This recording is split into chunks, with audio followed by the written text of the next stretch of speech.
How is everybody Good. on this shining Tuesday morning? Good. Good. Good, good. Good. Good. How are you doing? I'm doing good. That's good. Feeling better? Indeed, I'm feeling much improved. That's good. Yeah, you sound a lot better as well. Yeah, my voice is coming back a little bit. Still just choking and coughing a little bit, but Yeah. so it goes. Somebody like to pray for us? Open us up in prayer. I will. Mr. Andy? Lord, we thank you for this day and this time. We thank you for your great love for us, and that you have you were the one that revealed it to us, that you loved us first, and that you had purposed us and planned for us before there was even time, Lord. Pray that you would bless each heart here, and pray that you would divulge your way and your heart to us, Lord, through each and everything that we go through, and please help us to know true wisdom, Lord, and to have an understanding of your ways. We thank you, Jesus. In your name we pray. Amen. Amen. These next couple of Analects are a little more complicated, I think. The situations are a little more complex, and then they also include some more relational history that I'm not necessarily really privy to in terms of who certain characters were. I think some of the previous references to some previous writings in the Analects give us a little bit of context. So, but no, if you have some of that awareness or understanding of who some of these individuals are, and please fill that in. Otherwise, I think we're on 11:23.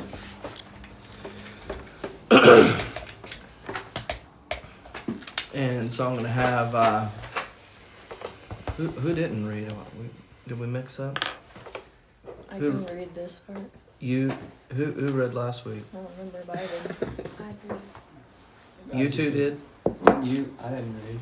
I did too. I might have read, I don't know. All right, let's have Kayla read the master's statement, and then Elijah follow up. The master was surrounded in this place, which is called You gotta try. Kwang? Kwang. The master was surrounded in Kwang. Yan Hui had fallen behind, and when he finally caught up, the master said, "I thought that you were dead."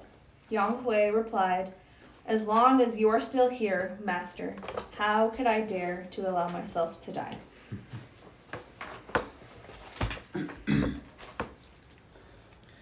As you've already seen in 9.5, Confucius was mistaken by the people of Kwang for a certain Yang Hu, who he physically resembled and who had caused some trouble in Kwang. And he and his entourage were therefore surrounded or imprisoned for some days. Hanoi had apparently been separated from the main group for some reason, but eventually caught up. There is disagreement on how to understand this passage, with some commentators claiming that Yan Hui did not dare to perish while the master is still alive because he had much he needed to learn from him. The most plausible interpretation, though, is provided by Liu Banan, who notes the record of ritual passage.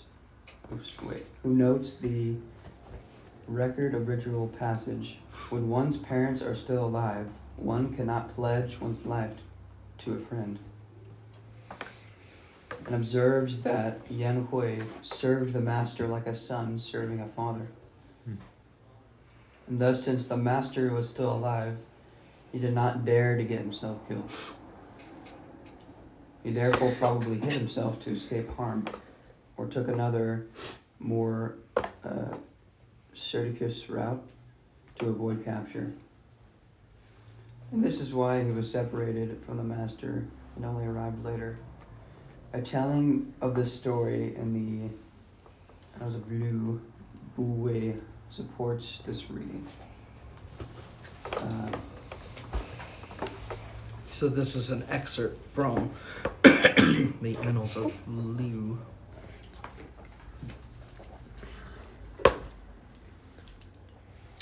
Naomi, why don't you read that excerpt? Oh. Serving one's teacher is like serving one's father. How do you say that? Kenxie.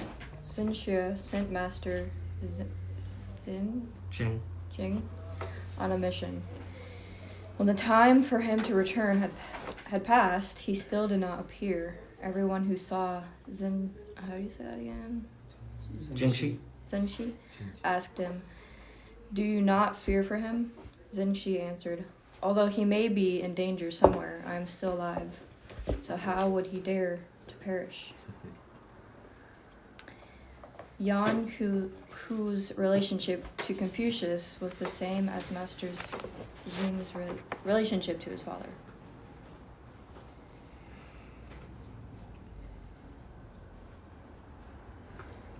Okay, Andy, go ahead and read this next section and Noah the following. Yan Hui's careful preservation of his own life in order to fulfill his filial duty to the master contrasts sharply with the impetuous behavior of Zilu during the Quang crisis, as described in the wonderful story from the Han music text. Zither song quoted by Jiao Shun. The people of Quang reported to the Lord of Quang that Yang Hu troubled us before now. Sorry, I keep on messing up here. That Yang Hu who troubled us before has now shown up again. Thereupon they led a force to surround Confucius and did not let him go for several days. Seized by sorrowful emotions, Zulu suddenly went into a fury, staring about him with enraged eyes, hand on his sword, shouting in a loud voice like the sounding of bells or beating of drums. Confucius said to him, "Zulu, come here. Now you want to make a name for yourself with your display of contentiousness, but such behavior will be the death of me. If you instead give vent to your emotion by singing of your sorrow, this will bring nothing but peace to my heart." Thereupon Confucius took out his zither and began to sing. In the notes that he played and the words that he sang were filled with intense sorrow. With the sound of a violent storm striking, the soldiers and knights stiffly prostrated themselves on the ground in submission, and then the people of Quang realized that Confucius was in fact a sage. At this point, their siege was broken, and they departed.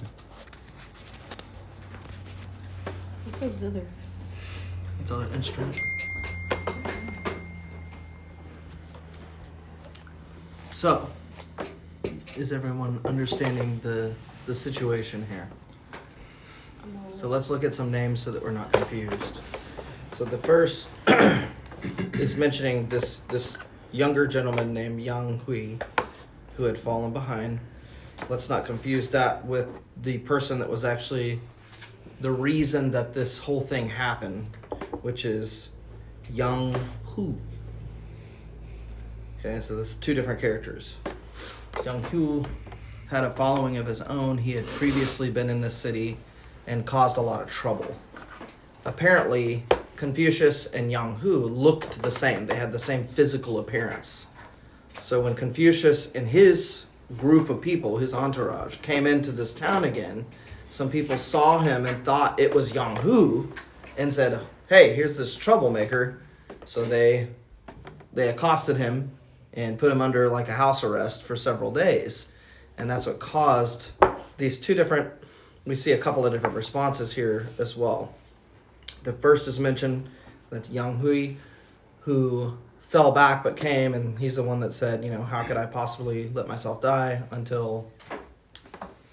how do I dare allow myself to die? The other one is a character we're a little more familiar with, and that's Zulu, how does Zulu always act in various situations? What's been his pattern of behavior?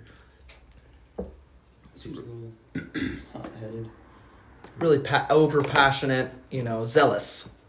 And yes, he is quick. He makes impassioned decisions. So decisions that are made in the heat of the moment. And one of the criticisms in constant works that Confucius wanted to have in his life was to help enable him to have a better decision-making process, to not make a decision so quickly in the heat of the moment. Before we move on to further discussion, I think it might be good for us to look at, in chapter 1, 169, because there's a reference here to the filial duty. Anyone give me your definition or understanding of what filial duty is? There is no 169, so I don't know how to find that. Or maybe that's a different book. Yes, it is. No, it's not. I don't know how to find. Oh, yeah, I don't think it goes to 69. Where are you getting this reference? Down below, Yeah, that's from a completely different book. but no, there's another here. Chapter 1, the summary of ritual propriety should be in here. You sure? In the introduction, maybe. Yeah, Dad, that's in a book. That's called in a different Summary book? I thought that was a different reference. Well, okay, then Noah, help us with that. I just wanted to give some context for filial duty and what's being referenced there. Is filial, I don't know why, I don't know the exact definition, but is it like a obligation to do something for someone because they're your family? That is pretty close.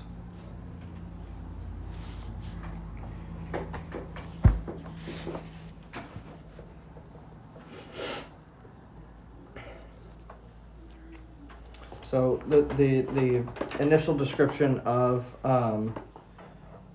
that starts book 1 off says this: one of the central themes of this book, this is book 1, is that learning, or qiu, has more to do with actual behavior than academic theory. Okay, so it's not head knowledge, it's the way that what you have learned becomes the way that you live and act, and the way that you make decisions in any given moment or circumstance. So I'm going to read that again.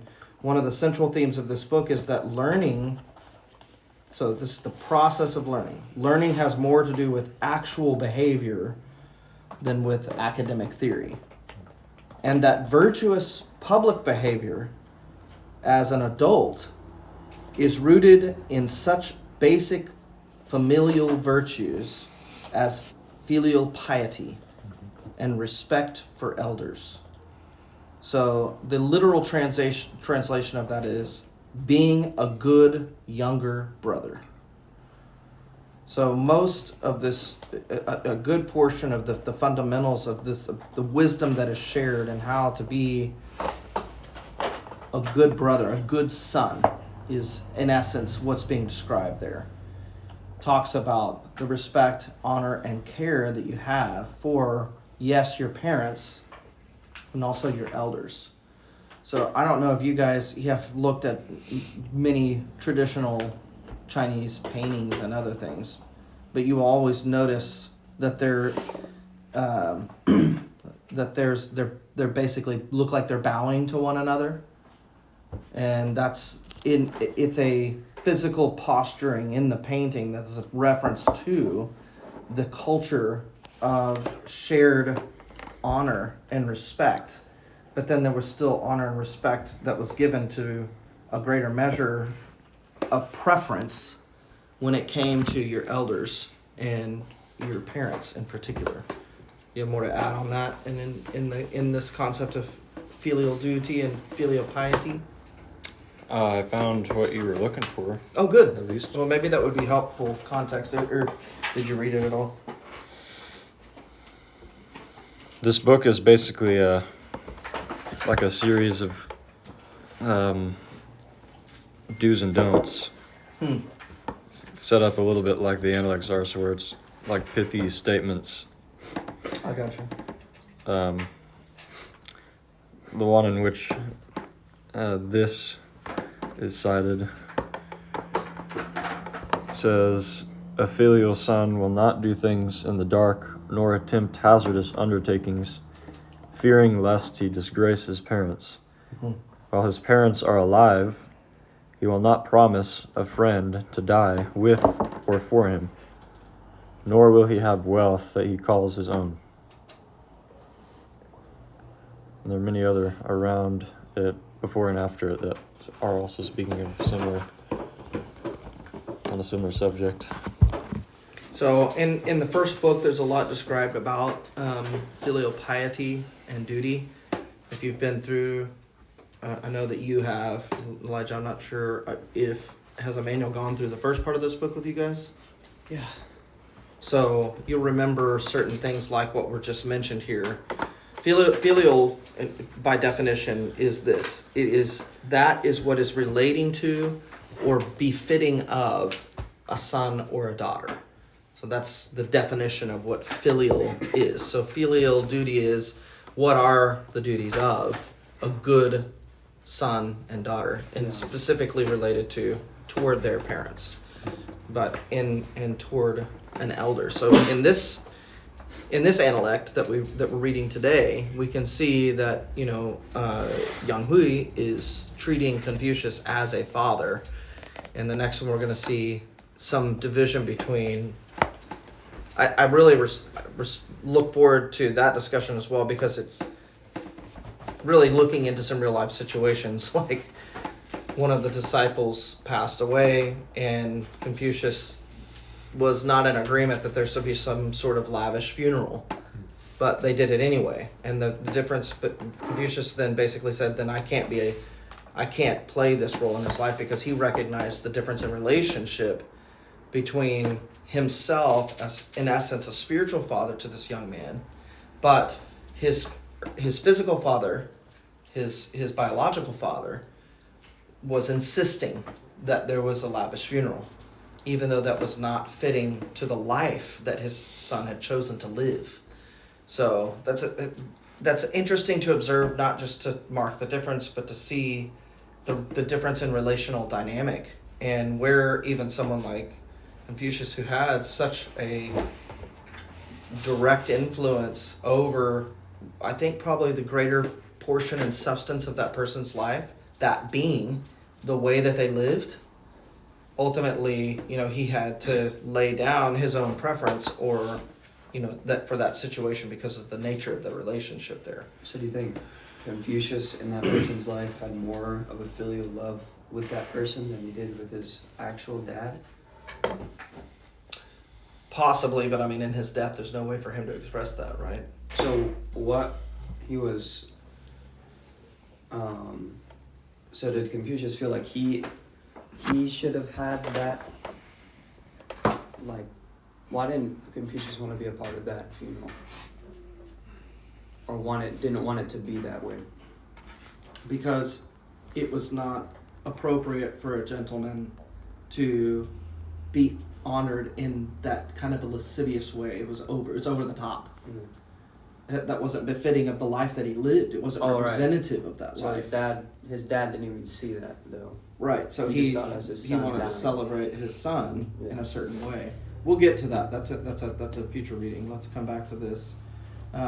Anyway, what I was thinking too is that with this, the filial piety and duty. I actually lost my train of thought. There was, maybe it'll come back to me because it was something specific. The first book in those Analects was really meaningful in relation to that particular aspect of relationship between parents and children, and elders and disciples, or those specific relationships. And so there's a lot of reference to that, that they're to care. What it was that I was remembering is that there's one that talks about, because what you just read was that the young person, or the child, the son or daughter, would basically reserve themselves from certain behaviors and activities and certain kinds of decisions because their parents were still alive, and they did not want the result of what a bad decision might shed light on their own parents. It would basically bring dishonor to their parents for them to make such a bad decision or choice in life. And so they would choose not to do that in order to honor their parents. There's another writing that actually goes further than that, where you can see if a son really honored his father and his father's ways by basically making an observation of his life for 3 years after his father's death. You remember that differentiation? It says if even if he's in disagreement with some of his father's ways, he will continue to honor him for 3 years out of honor for his life. And then he would potentially make a change in the way that he does things, but not until he had, in essence, really showed due honor to his father. And that was, in this ritual of, I don't know if that's similar to the ritual passage there, or in part with what is being described as or defined as ritual propriety. But it's the point is not about a timeline. The point is about the time and the way that you make decision through a process. So, like as it's mentioned in what Noah just read, there may be things that you do specifically because you would not want to shame your parents. And that's because they're alive and you wouldn't want them to be shamed by your behavior, by your choices. However, when your parents are not alive anymore, would you still make those would you make decisions in a certain way? Does that make sense? That's a difference. And so the observation, what Confucius said from a looking from a distance observation is, if you really want to know who this guy is, look at him afterwards. Because he may have been under that filial duty, and that may not be fully representative of the character of his inner man. That may change when he doesn't have to concede to that duty in his own heart and mind anymore. And so I think that the major point here is not in reference to like specifically how to do things, but stepping back and looking how someone processes decisions throughout the various seasons and relationships of their life. And that's why, it's not easy to make a quick discernment or judgment over someone's spiritual walk and wisdom of life until you've been able to observe them in that way. But you're also not able to do that think of it transversely as a disciple of someone like Confucius, someone who is who has learned to live in a wise way. You need to make an observation of their life through various situations. Guys, this is why programs and meetings and teaching sessions and things don't have nearly as much value as the co-laboring together in life, the observing of one another in life. And so, when, for instance, if you're in a discipleship relationship, it's not just what can you teach me? That was not even the way that Confucius did things. It wasn't the way that Jesus did things. That wasn't the way that Paul recommended himself. He wasn't like, say the very words that I say and repeat all of my actions. He was saying, look at the way that I live. Look at the way that I handle relationships. So, unfortunately, religion has a way of copycatting, repeating things, but not making this kind of observation in life that has the whole context of relationships and various decisions throughout a number of circumstances in life. That's a very different approach to understanding relationships and to understanding how to apply, to receive, to partake of, and then to become a participator or practicer of a certain wisdom of life. Is that making sense? I find it interesting.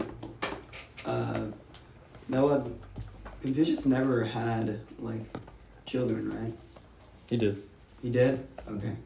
Like I wonder, are there any writings on his relationship with his children?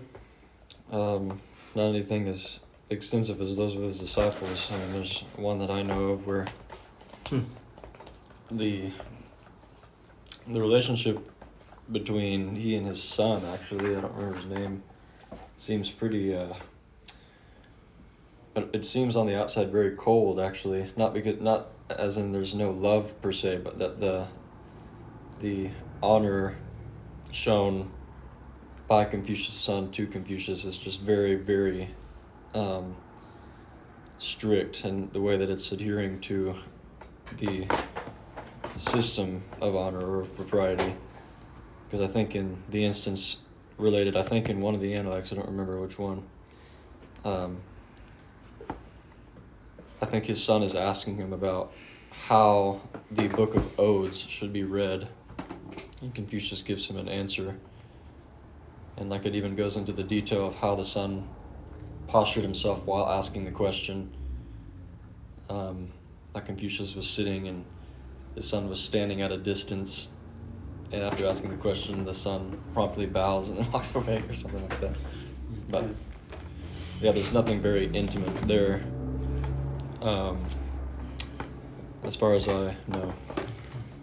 Yeah, I just think it's interesting from all the, like many of Confucius' writings have to do with that kind of relationship. You'd think,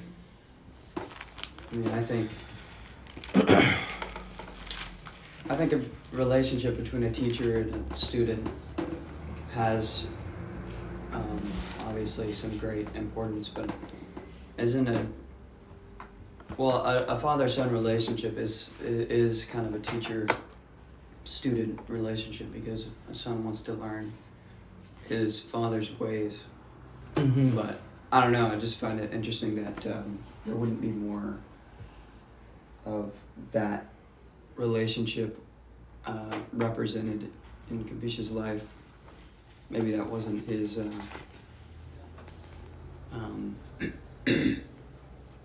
I guess that may have not been what his life was supposed to represent. Maybe it was something different in the way of his relationship with the students.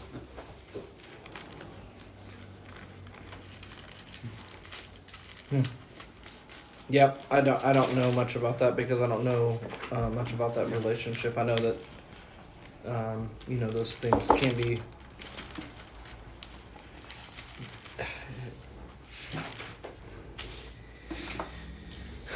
I don't know how to describe that, because that depending on when those things were activated in Confucius' life and at what point in the childhood in his son's childhood that those were activated, and in the midst of the relationships they had with them would have had a lot of varied effects, where that it may have been the choice of that young person to do things in the way that they chose, but I don't know, honestly. Okay, let's continue on. So let's look at the primary kind of principle being mentioned here, which is when Yan Hui says, "Master, how could I dare to allow myself to die?" which is, basically something taken from the ritual of passage. And that quote being, when one's parents are still alive, one cannot pledge one's life to a friend. So that's similar to what Noah read in that other writing as well. Some comments and perspective on that statement.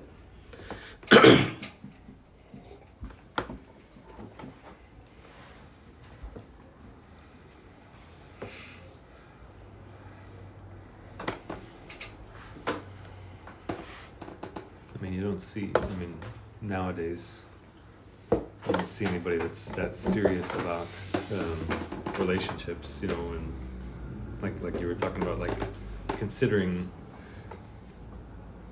and having the right heart towards people that are above you.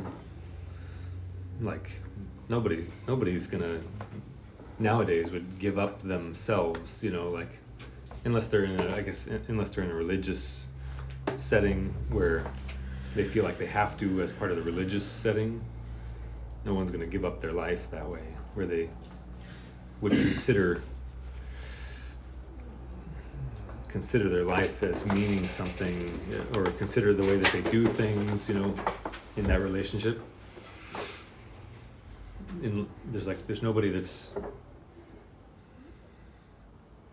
Okay, I'm generalizing, but I'm saying it seems like from what we see in nowadays society, people are just doing their own thing.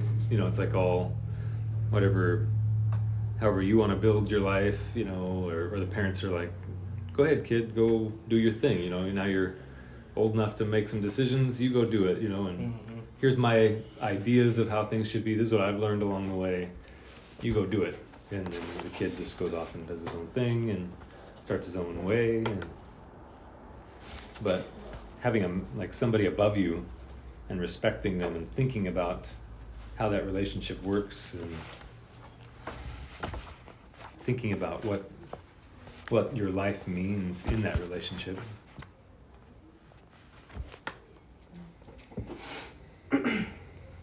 I don't know, maybe thinking about the apostles to Christ, it seems like they were totally oblivious in the entire time, or mostly oblivious in the entire time that Christ was alive and the apostles were there with him.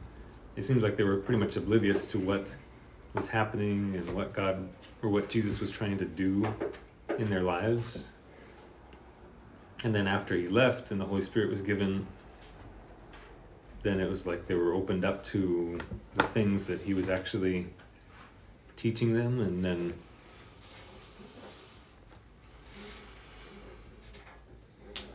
a lot of the questions that the apostles of Confucius ask are we look at them and think well, what's their thought process there? It doesn't they're with this gentleman that is super wise, and they're all trying to figure out how to be wise and trying to, I don't know, maybe they were looking for a station, maybe they were looking for a paycheck. Each heart is is coming at it from a perspective, but what's really going on inside that person? And then, like you said, after Confucius dies, all of his apostles, is there anyone that's actually going to really consider what he was giving them and put it into practice and actually hold to it afterwards? Or are they going to just go off and start their own tangent of a religion and well, this is what Confucius told me, but this is kind of what I think about it, and I'm going to live this way and teach a bunch of people this way because this is how I captured it and stuff like that. Yeah, I don't know if there's any continued writings that relate to those who were disciples of Confucius and how they lived their life after his life was over. One clarification on terminology: they are disciples. Apostles are those who are sent out. Oh, sorry. No apologies. It's Yeah. just for the context, especially of our spiritual arena, it's very important to understand. Make the right You know, the disciple is distinction. one who is under the discipline and direction, the guidance of. You know, they're like a student. Mhm. An apostle is one who is sent. In this context, you know, that may be a disciple who has come to the point of how it's described in these writings of perfection. So maturity, they're able to apply wisdom in their life in a certain way. But that word's not, the apostle's not using here because that was very much something that's related to the government and order of God's kingdom. You know, unfortunately, it's something that's been quite abused by Christianity in terms of what it's for, what it means, all of those things. Not that Confucius didn't send his people out to try and extend. I don't know that he did. I don't know that he Outwards. proselytized. Oh, really? Yeah, I don't know that he proselytized. I don't know if he did or not. I don't think that he would, because most of the principle of the Confucian way was based on a not just principle but an operational reality, that when things operated in the proper manner, leadership in particular was never something that you were like, okay, I'm a leader, I've come here to do this. It was that you lived your life in such a way that leadership was like something that flowed from you. Like people would naturally follow you because, not because you said you were somebody or because you had a truth to proclaim, but because the fruit and the outward outflow of your life was representative of a greater reality.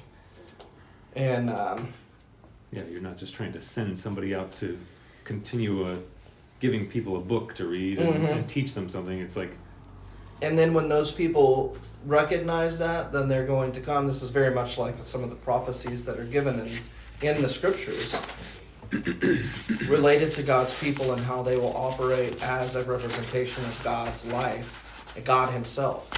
They will see that way of life and operation and say, how do you do that? How is it that you have God's favor in such a way? Yeah. And then, go ahead. No, yeah, I just think it's like you're saying, it's not, like even the fact that Confucius didn't try to have his students go like try to force that way, just like you're saying, that it should be a way that people ask you about. It's less about gathering more people. I don't think that's the point as well.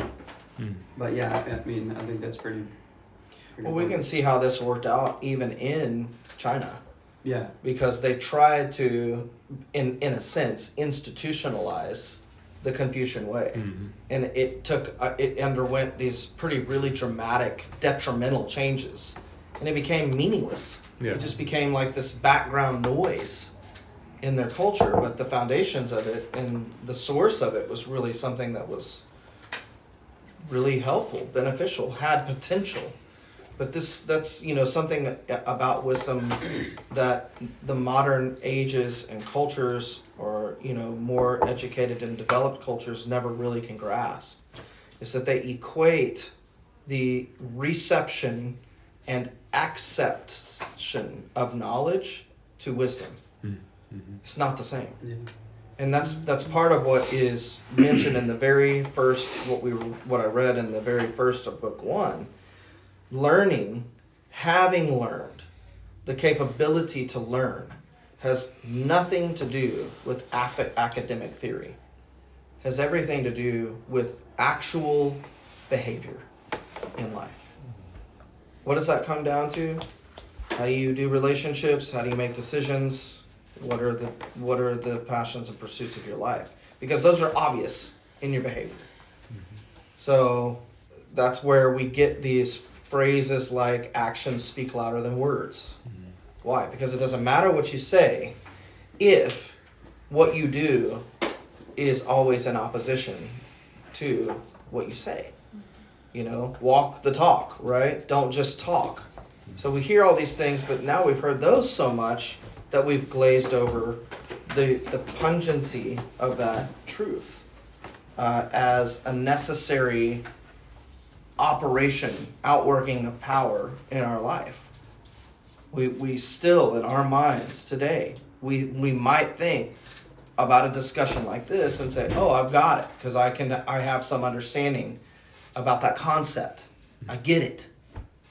But until it produces fruit in your life, through your actions and in your relationship to others, it really has no value. It actually is, it's purposeless, it's meaningless, it's weightless, has no bearing, it has no substance until it becomes a reality in that realm of operation. As I think what Andy was saying is important too. What he was talking about is actually very much what I was going to comment about on this 1123. Mm-hmm. I actually gave a very similar example to what he was talking about a few weeks ago about, like a kid in his parents' house, kind of like what you're saying as well by learning through behavior, just a representation of a kid being raised in his family's house, and like when they have separate from their family, it's not just like as Andy was saying, it's most today it's like, what am I gonna set my own way of life and kind of separate, but it's the whole point of, because at that point the whole point of being at your parents' house was for someone to love you and feed you. Mm-hmm. There's no reason at that point, but the true reason of being in that time is learning a way of life, and assuming, because obviously there's many parents that are not teaching the right way of life, but assuming that this is the right way of life, the whole point is to carry that, and that's through that behavior and carrying that way of life, and even passing it on. It's you're not leaving the house to set your own way of life. It's to carry your parents' way, and I think that that is even when he says to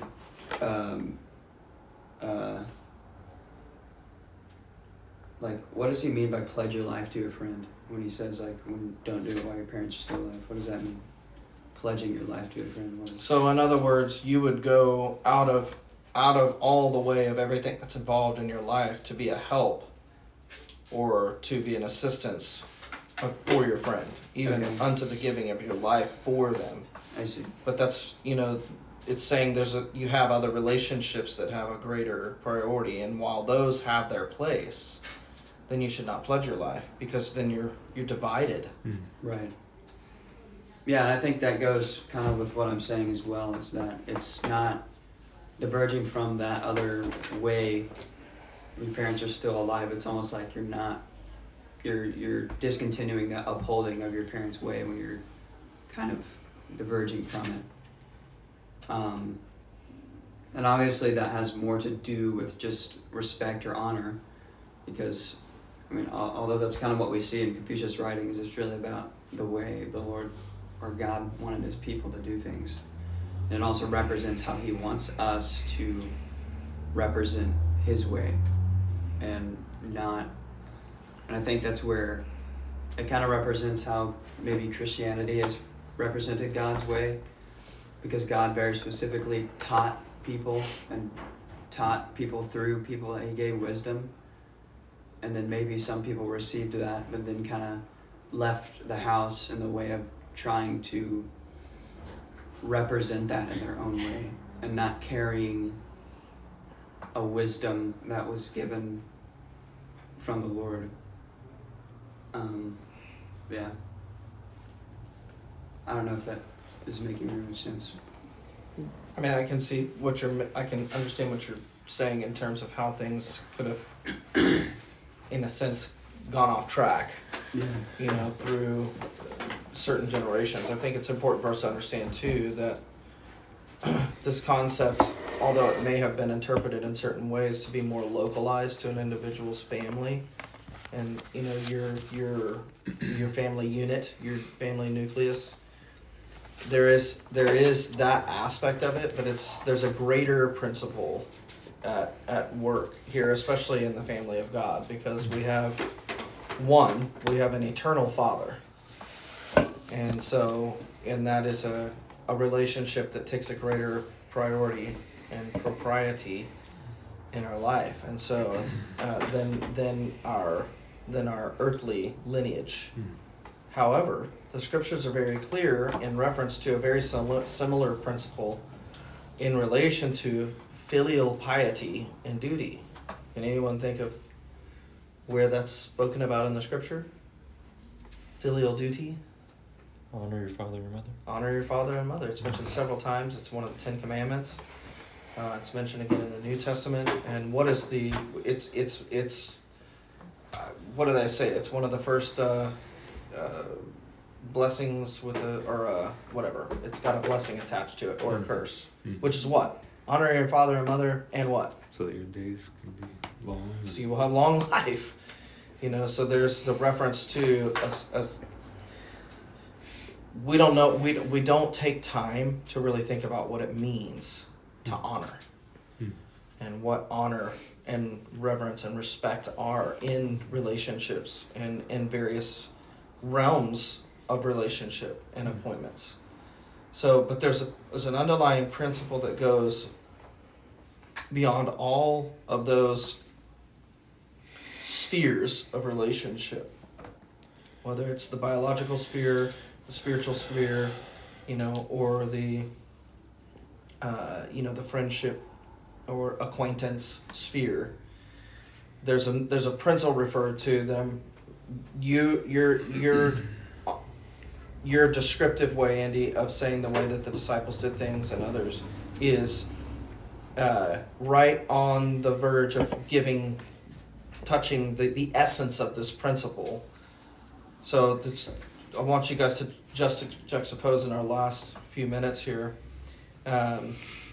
what Yan Hui is saying and how that relates to this when one's parents alive, one cannot pledge, where he says, how could I dare to allow myself die?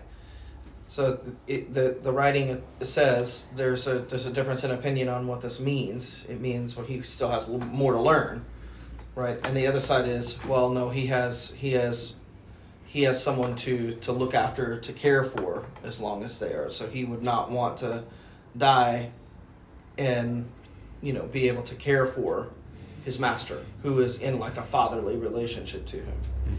The other opposing, which is kind of the what happened ultimately in this situation, was with Zelu, and Confucius said what to him about his immediacy of action and concern. He said what? He said, if you act out in that way, what?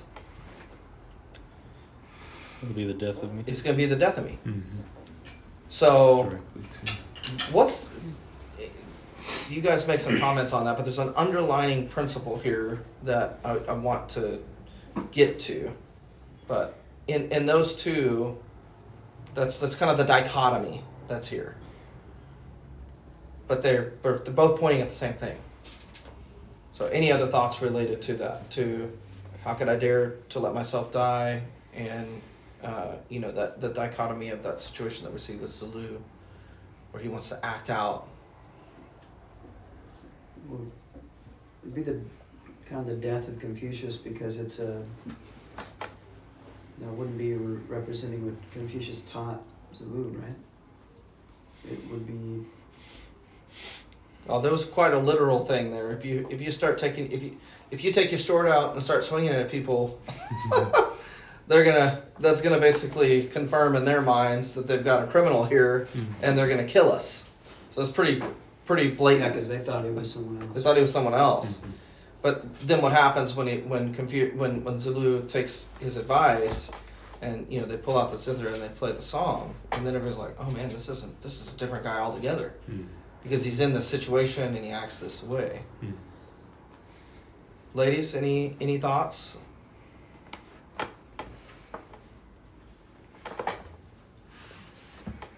sorry, I don't. That's okay. I have something that's not particularly on that subject, but just something that stuck out, especially with discipleship relationships and even those that you look up to as a teaching relationship. where it can't be this person is imparting knowledge. You know, like when I look at you, I can't say, what is Tim going to give me? What's his knowledge? You know, that can't be where it ends. It has to be, you know, I observe the fruits of Tim's life, and I observe what the Lord is doing, and I want that, you know. And I don't know, it's just something that stuck out, especially in relation to learning has to do with actual behavior more than it does head knowledge. I don't know, I even think of it in this context of, you know, where we are here. I think we have to be careful for, you know, we can't let it end at head knowledge.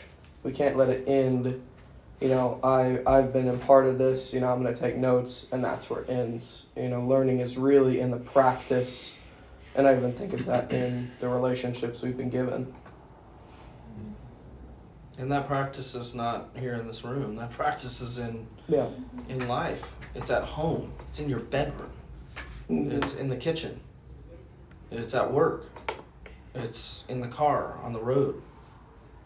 This is the nature of the recommendation that Moses gave the Israelites when he said, you know, when you travel, when you get up, when you eat, when you go here. It wasn't about, you know, like continuing to take a little scroll and tap it on someone's head or making sure it's tightened up around their wrist.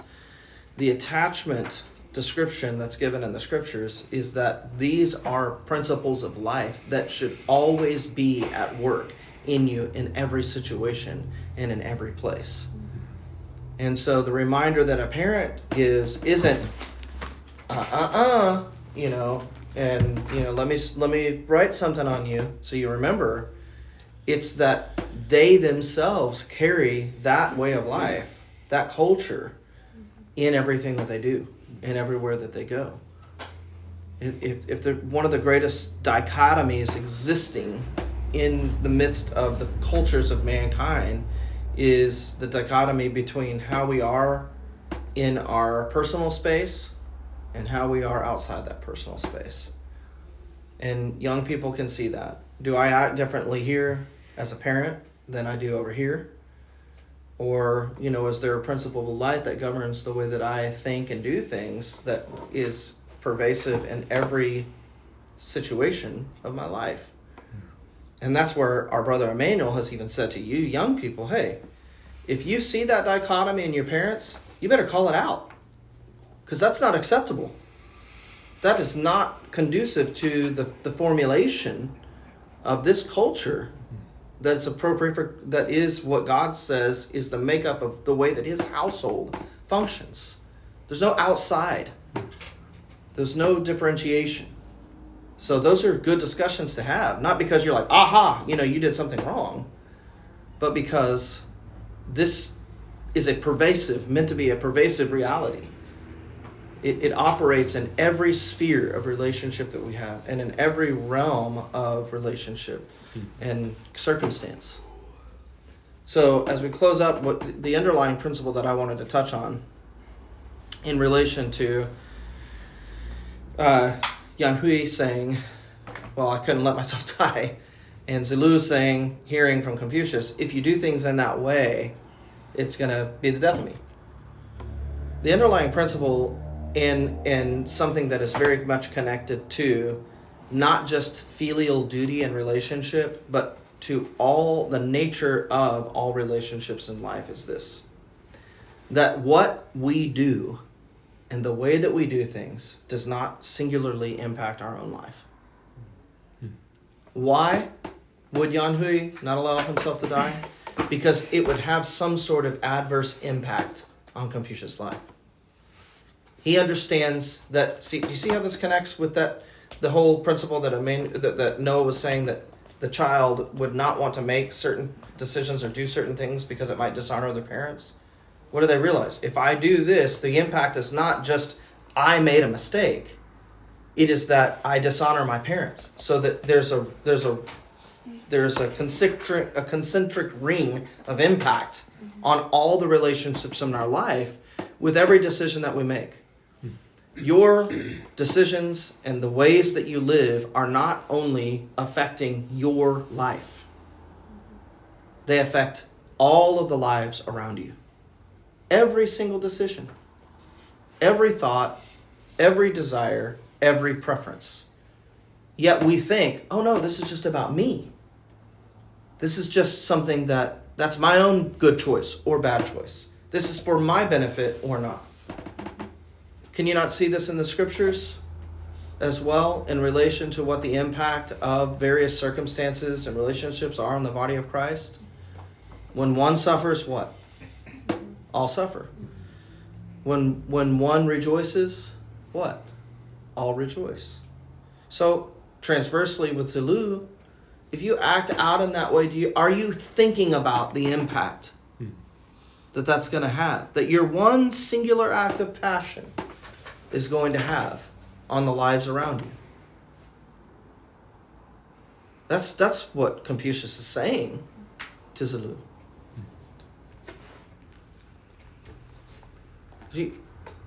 There's something a little comical to me in connection to Zulu and Peter to me. Peter, the disciple, a little bit of passionate guy, you know. Remember when Jesus wanted to go to Jerusalem, and you know, Jesus said, "Get behind me, Satan." You know, he wasn't just being facetious or saying some sharp word so much as he was saying, you don't realize the way that what you're doing has an impact on a greater reality. The same thing happened when Peter actually wanted to pull his sword out, and he did, and he cut off the ear of the servant of the whatever of the temple guard. And what did Jesus say? If you live by the sword, you will die by the sword. That's a principle of life, not just a reciprocal action.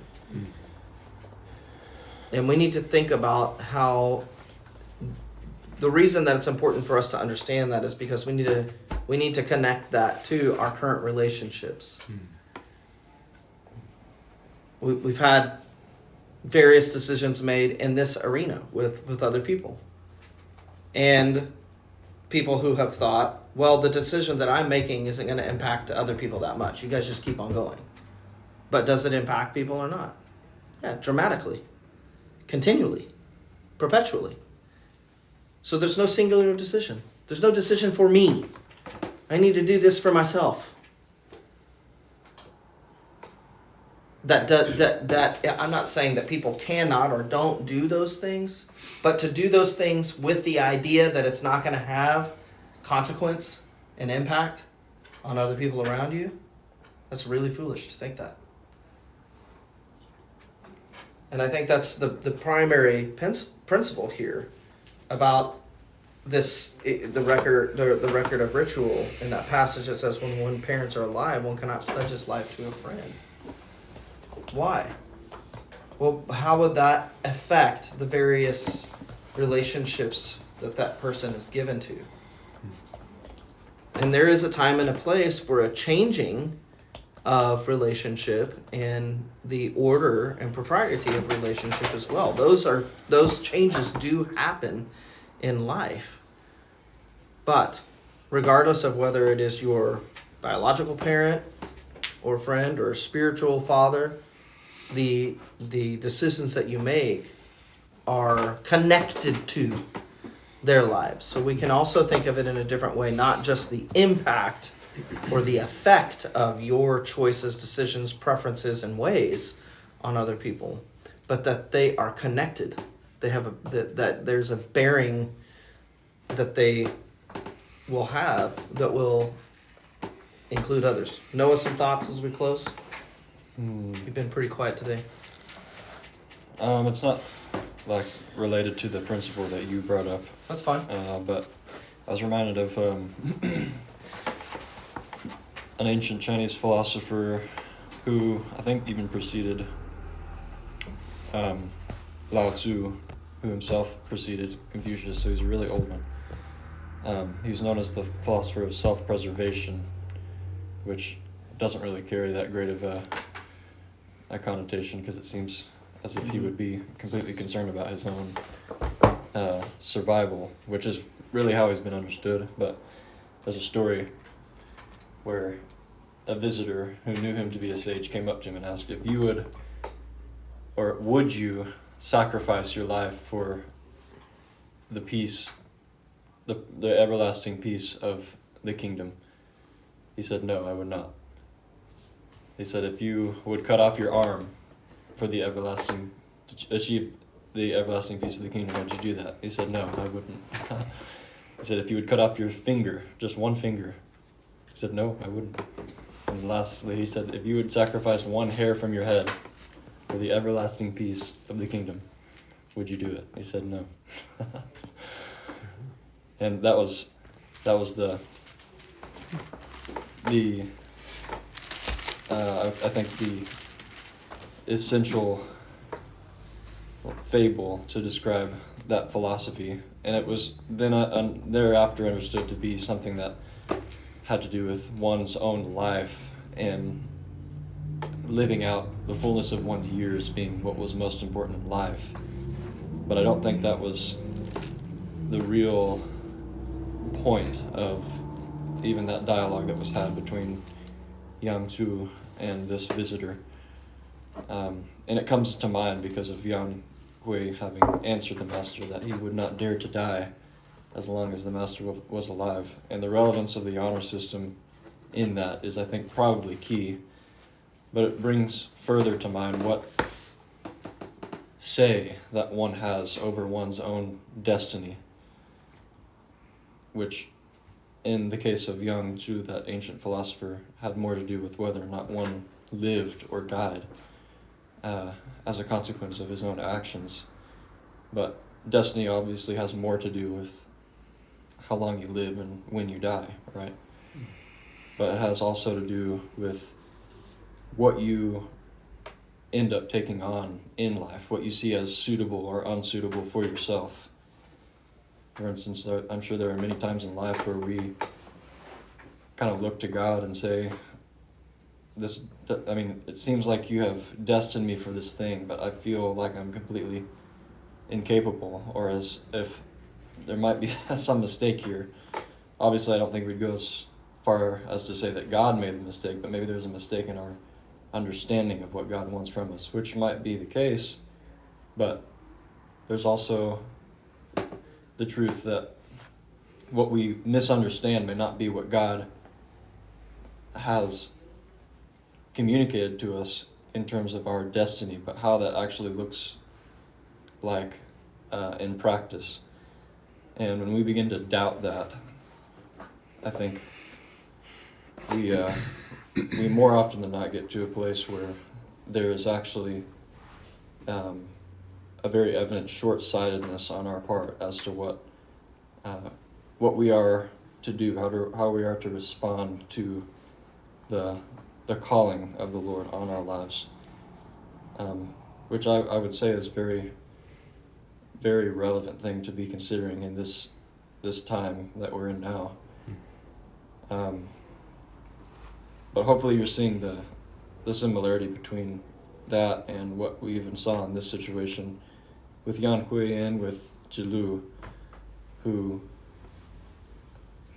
obviously Zilu acted according to passion, the word that's always used to describe him is impetuous, so he acts on his emotions, and perhaps at that point he felt as if all was lost anyways, and so he was going to sacrifice his life for the cause that he followed, or for his master. But there was a misunderstanding, I think, of his destiny, or of the destiny of his group, or of his master, because what felt right was absolutely not right in that moment. Mm-hmm. And so when it comes to what feels right, that's obviously not always, perhaps often is not the right course of action, because that comes from a very unenlightened approach to our understanding of destiny. So the key word I would like everyone to remember from my understanding or take on this Analect is destiny, because Yan Hui was, as Confucius's most exemplary and brightest disciple would, maybe in any other scenario, be someone who we might think would very readily give up his life for the master, but due to the greater understanding of that system of honor, even as I read there earlier from the record of ritual, and from a more like circumstantial and relational point of view from Yuan Hui to the master, there was not that false sense of sacrifice on Yuan Hui's part, but there was a need he realized to preserve his own life, because that firstly would be what honored the master, and maybe even from a more personal point of view, and this is what makes, I think, this is the more often interpreted and emotive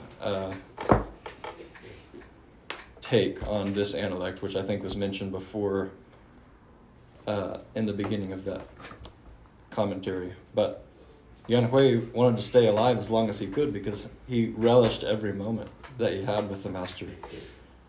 And so, indeed, he would be one that would say, as long as you are still here, master, how could I dare to allow myself to die? He felt there was an unfinished work in him, and he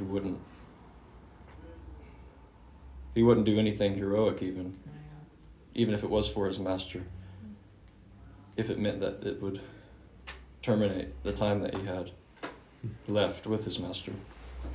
So that's that more personal. I think destiny's relationship. connected a lot with purpose. Mhm. You know, when you know what you're living for, then you know that is in essence what Zelu knew what he was willing to die for, but he wasn't really necessarily thinking about what he could live for. Mm. And Yuan Hui was.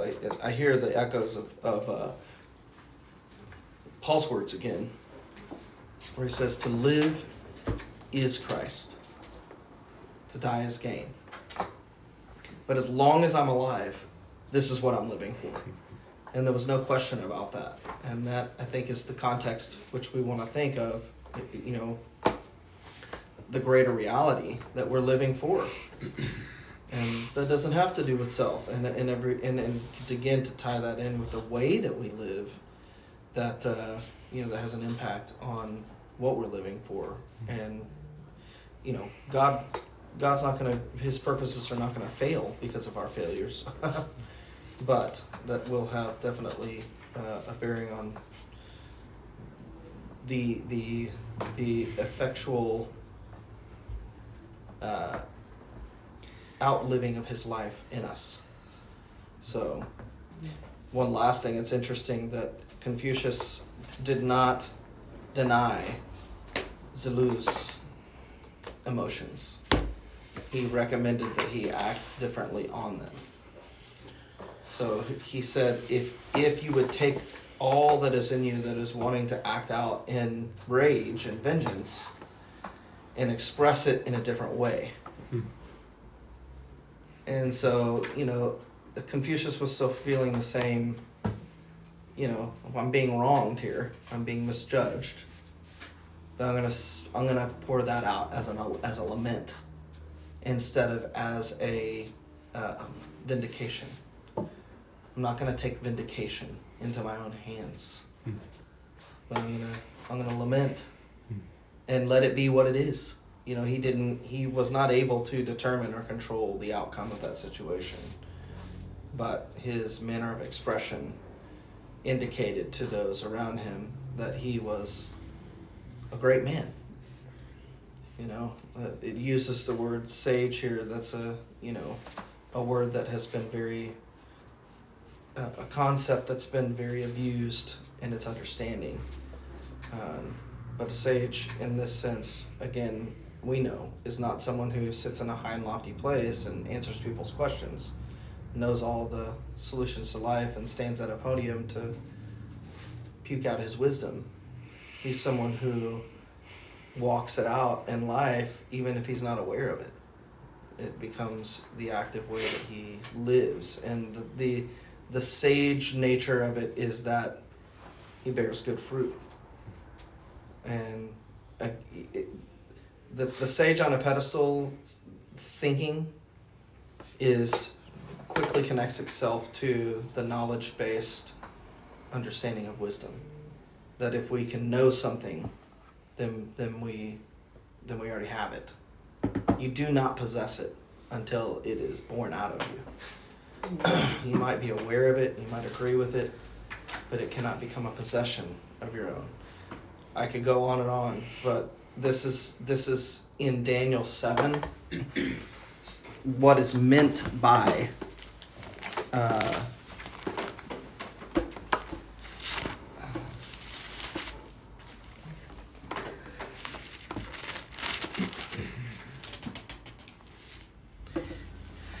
Daniel 7:17. This is in the interpretation of this dream that really troubled him. I, Daniel, was troubled in spirit, and the visions that passed through my mind disturbed me. And I approached one of those standing there and asked him the true meaning of all this. So he told me and gave me the interpretations of these things. The 4 great beasts are 4 kingdoms that will rise from the earth. And then verse 18. But the saints of the Most High will receive the kingdom and will possess it forever and ever. The possession of the kingdom is the activation of a way of life that can be passed on from generation to generation. It's not possession as in earthly boundaries and buildings and operations and stuff. It is a wisdom of life that has become activated in them as a living reality. That's possession. So knowledge about is not possession of. But the promise of God is that is going to be the very thing that this correlates again with the other prophecy in Isaiah that says, your sons, O Zion, I will raise up against the sons of Greece. It's a culture clash. What is really the outflow of this way of life? And God has always wanted a people that would have the right outflow. And again, that's why we're looking at these things in the Analects, because there's some. It's really interesting to see some extra biblical example of how these things have been considered, and the impacts in how other people have really. It's not other people. It's very few actually have recognized the true value of a wisdom that comes from above, which is the source of everything that was mentioned here in Confucius. And then we have a greater fulfillment of that in representation of life in the Spirit via the Spirit of Jesus Christ. That is the destiny or the treasure, the goal of God's vision for His people. So we'll finish there today. We went pretty late. I don't know if they're waiting for us, if we're waiting for them, but it's 11:17. So we'll stop there.